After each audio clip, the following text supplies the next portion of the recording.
Good evening and welcome to the April edition of the Business Forum. We're here at beautiful Rocky Bayou Country Club. We're going to tell you a little bit about the Chambers Golf Tournament coming up.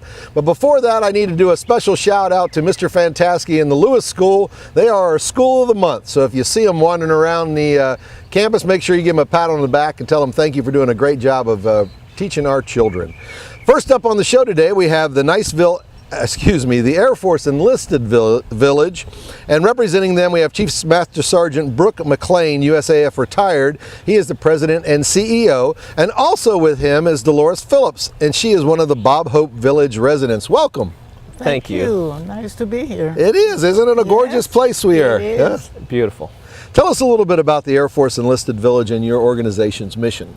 We are a 501c3 nonprofit. We primarily care for the widows of retired Air Force enlisted airmen. We do also have some couples that live with us as well, and then some special categories that we try to assist when necessary. Oh, very, very cool. Who is eligible to go into Bob Hope Village? Well, you have to be 55 years old, and primarily the widow of a retired Air Force enlisted member, like Dolores is. And then, as I said, we do have some special categories, but we're really looking for military affiliation and retiree. Now, it's not just Bob Hope Enlisted Village, it's also Hawthorne House, right? That's correct. Bob Hope Village is the independent living facility that we have. And then we also have the Hawthorne House, which is an assisted living facility. And we also have a segment of that which is dedicated to memory support. So, all right, you're confusing the audience a little bit here. We've got assisted living, memory support. Share with us a little bit of what do those terms mean? Independent living is, as it implies, it is independent. You drive your own car, you cook your own meals, you care for yourself. At some point along the line, though, your life gets a little more difficult, and a doctor will recommend that you go into an assisted living facility. And most people take that step when either medication management or nutrition management becomes an issue. So at that point you move in and you have someone that cares for you really around the clock. Sure. We have staff that's always there, there's meals that are prepared, and so it's a much more controlled, if you will, yes, environment. Absolutely, absolutely. And memory support fits into that? It does. We have the Hawthorne House has 64 apartments, and 16 of the apartments in the Hawthorne House are dedicated for memory support, and that's for individuals with dementia or Alzheimer's-like symptoms. Sure, sure. So you could actually get into the village and kind of be there for a very long haul, right? Absolutely, and actually that's what we like, is we like people to come live with us and spend a lot of time with us, and as their care increases and their needs are increasing, then we want to be there for them and try to take care of them. Now that Village 5 is complete, what's next for the Air Force Enlisted Village? Well, our immediate project coming up next is an expansion of our Bob Hope Community Center. That was built in the mid-1980s, and it was sized for about 250 people.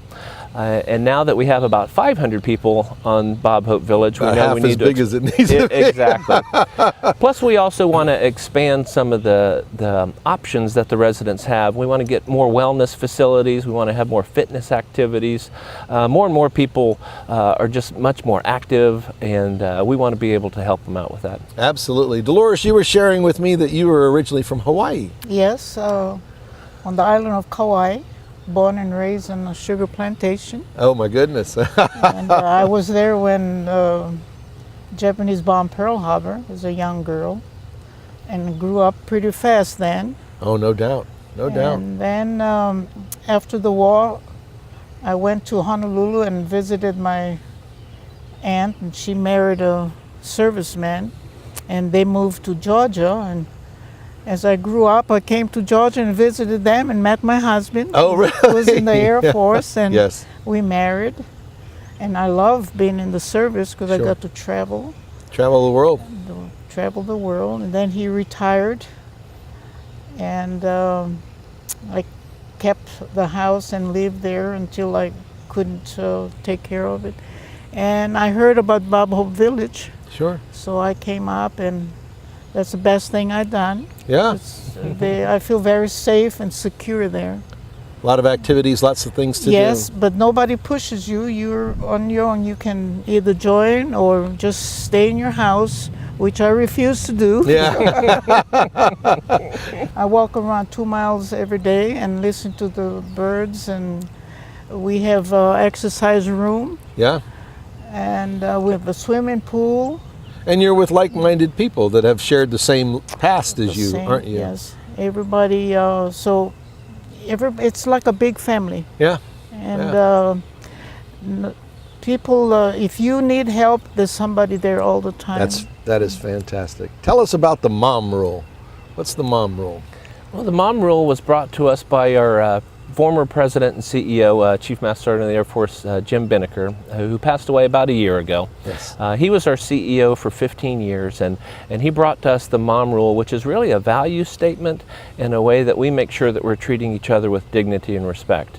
And we ask ourselves 3 questions. Would you do it to your mom? Would you do it for your mom? And would your mom approve?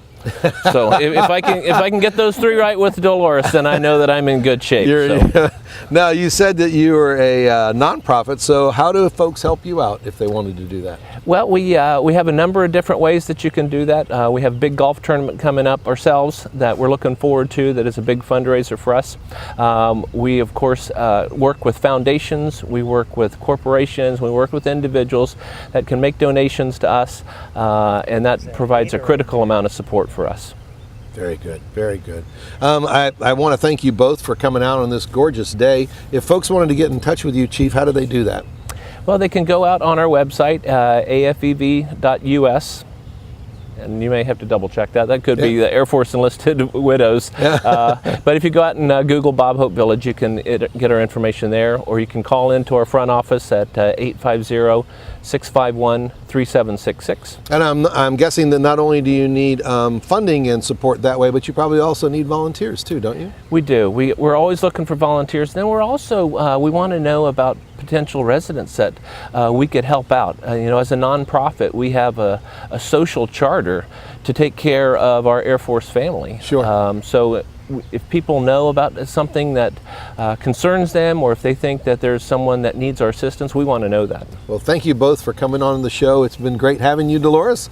It was a pleasure talking to you and listening to your story. That was sounds like you've had an absolutely wonderful life, and I had. God bless you for finding Bob Hope Village, right? Well, thank you for having us here, and it's a beautiful place. Beautiful, beautiful venue. Yeah. You want to stay tuned. Next up, we're going to talk about the Chamber Golf Classic, and you definitely don't want to go away before you hear about that. So stay tuned.